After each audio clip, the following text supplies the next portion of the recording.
SMART is this new acronym for them stands for sustainable, mixed use, aesthetic, responsive, and transport oriented.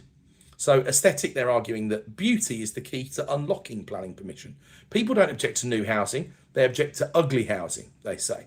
And transport, well, look, build where the trains are, right? Simple as that.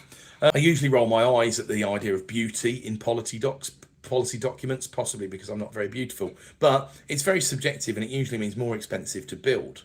But functionally, they are right? NIMBYs do block ugly developments. If you propose a Georgian-style terrace, you might actually get it through a planning committee.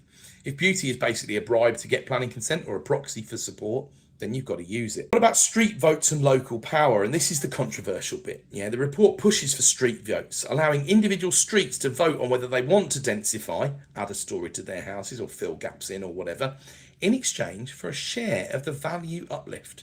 So on paper, this sounds lovely and democratic, but in reality, it sounds like a nightmare. I mean, imagine getting your neighbours to agree on the colour of the fence, let alone a major redevelopment. But the principle of value capture, where existing owners get a slice of the profit, is possibly the only way to stop NIMBYism.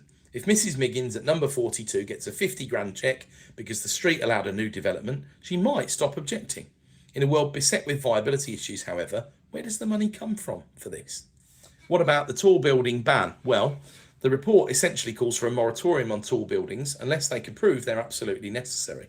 They want a mandatory tall buildings policy for anything over 60 metres, making it much harder to get them approved. What do I say to that? Good.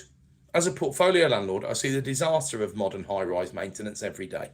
The cladding crisis was just the start.